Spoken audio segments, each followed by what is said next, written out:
If you're looking at growing your Instagram account, personal or business, you might want to give this video a watch. In the tail end of last year, I had some pretty decent growth at a time when everyone is saying Instagram is dead, and I do believe it's because I've done a set of things consistently. They're not things that I looked up, they're just things I figured out, this kind of works.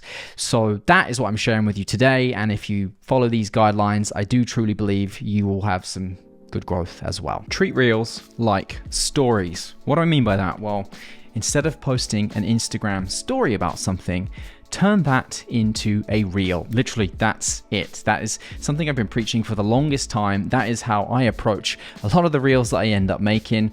And it's very raw, it's organic, and people like that. It's the easiest way you can go about making content. Your mind has been in this place of, oh, I'm gonna post a story or a couple of stories about whatever it is that I'm doing, whatever it is that I'm at or showing right now. Make that a reel. It's that easy. Don't overthink and think every single reel has to be this produced, overly edited piece of content. It does not. The best part about short form content compared to long form content is how quickly and how easily you can make it. And if it doesn't do well, oh well, post another one. It doesn't take long to make. Whereas like a YouTube or longer form video, you could spend hours and hours of work on it. You post it, it doesn't do well, you get really down on yourself, and then you don't want to do another one. Short form, you can literally post something in a matter of, I don't know, I've been out shooting before and people are like, you're going to post that already? Yes, I am. I'm in the moment, I'm filming it, it's going live straight away, and those are often the ones that do the best. That could be a thought you have, that could be an opinion you have about something, it could be a new piece of gear. Here it is. I point to it, I show it, and people like that. It's a behind the scenes look at inside of my mind. If you can apply that same logic to things, anything, whatever it is that you do, this is applicable to every single niche. Doesn't matter. If you're interested in it, someone else is. Consistency. It is very important to be consistent with your posting. You hear everyone say that it is not a sprint, it is a marathon, and that very much applies to this, but no one ever explains exactly what that means. I'd say the biggest reason that you want to be consistent is that it forms a habit for you to create content. If you can make this a part of your day consistently, it becomes a lot easier to do. If it's something you randomly think about on a Tuesday, oh, I've got to create this, it just becomes a chore. It's not something you're consistently doing, and it becomes a lot harder. Now, there's nothing to prove this on paper, but it is my firm opinion that Instagram wants people that are serious about the platform. They don't want people that are posting one reel that is going to go out once a week and then that's it. They want consistency. Basically, when it comes down to it, YouTube, TikTok, Instagram, all they want you to do is be on the platform for longer. And if you're someone that can help them do this, they're going to promote you. Being consistent also allows you to get good at using the platform, the tools that it has, and finding your voice, getting comfortable on camera. And once you've done this for a while, you slowly start to figure out what's working and what's not working. You might post 5 different reels. One of them does really well. Well, once you've been doing it a while, you realize, well, maybe I should double down on that kind of content. Make it sustainable. What do I mean by that? Well, can you do this long term?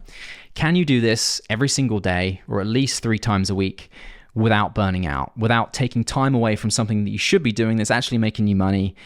Can you do that? If the answer to that question is no, I think you need to reevaluate what it is that you're doing, the way that you're making that content. Because long term, you're not going to be able to do it. You're going to stop doing it. And then at that point, what was the point in the beginning?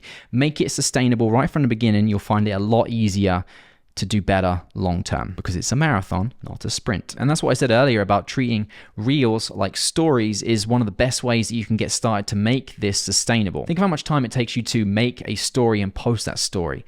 Under 5 minutes, very likely. When you spend all this time curating content, producing content, editing it, then posting it, worrying about all the hashtags and everything like that, it just becomes a lot. How much can you create sustainably? Sometimes I'll do 2 reels a day. Sometimes it'll be 1. Sometimes I'll post 5 times a week. Sometimes it's 3 times a week.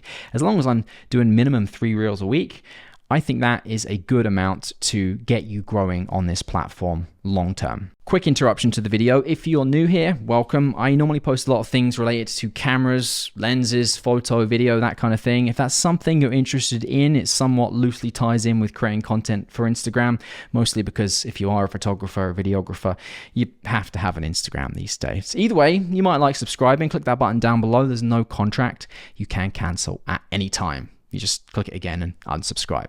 Maybe like this video too. Back to the video. If something sticks, throw more at it. What do I mean by that? If you're throwing shit at a wall, how much of that sticks to the wall and how much of it doesn't. Another reason you want to be doing this long term, and it gives you this huge picture of what works, what doesn't work. Once you start to realize, well, that actually did quite well, do something similar. If people like a style that you've curated for yourself, a way that you're posting your content, for me it seems to be pointing at things.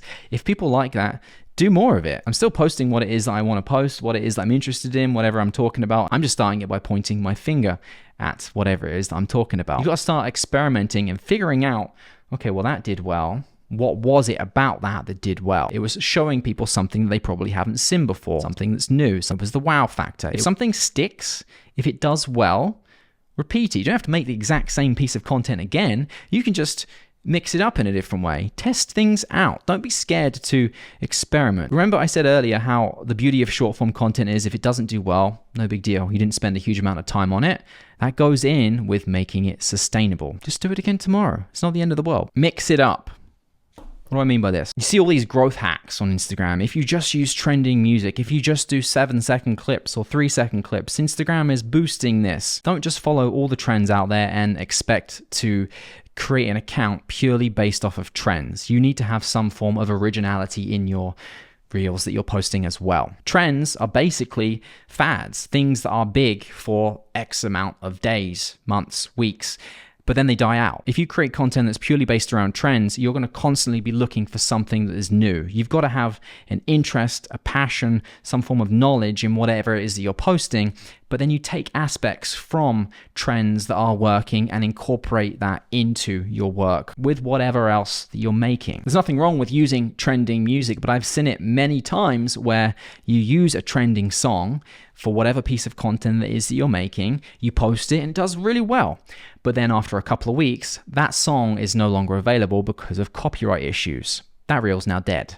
You see how that can become a problem if you do that long term? You've got to have your own voice in the content that you're making as well. So how do you come up with ideas? Well, anything you're interested in, anything you're thinking about. If you're interested in it, the odds are someone else is going to be interested in it as well. There is a community around every niche. No matter how big or small you think it is, there is a community around that niche. If you create enough content, if you show knowledge, if you show expertise in that area, it's going to do well. Might take a little while to get there, but it's going to do well. Why? Why are you posting on Instagram? I post because I like making these short form videos. They're simple, they're easy, and it builds a community within the niche that you are posting within. People get to see the other person's perspective on something within their niche. Piece of gear, a mini review, a thought, behind the scenes look at an event that's going on within that niche. A big thing people don't understand is when you build a community, they might want to go and then check out your longer form content as well. Your short form content might be a gateway to that longer form content. Here's a really interesting lens that I'm looking at right now because it does this. If you want to know more about it, go check out the long form video on my YouTube. It's in my bio. I'm in Canada. There is zero money involved with Instagram in terms of the views or anything like that. You might get some brand deals that come in that pay for sponsorship segments within the reels. The actual reels bonus money, we don't get that in Canada. You got to figure out your reason for why you're posting. For me, I enjoy it. It's simple, it's easy, it's a look into everything else that I do within my life. And it's just like vlogging. It's like a real short form way of vlogging for me. And that's why I do it. That might be the same for you, but you might also want to use it as a marketing tool to your longer form content, to your product. You just have to know that that is the reason for you doing it. Don't believe the growth hacks that people say. I don't think there's a lot of substance to those. There is things that might work for a little bit, but like trends, they're going to go away. The algorithm is always changing. The easiest way to grow your account consistently long-term is to basically post things that you're interested in. Now, by using the things that I talked about as a template for that, you're going to do well, but you got to stick to it. You got to make it consistent. And that's that. I got nothing else for you. I'll see you in the next one. Take care.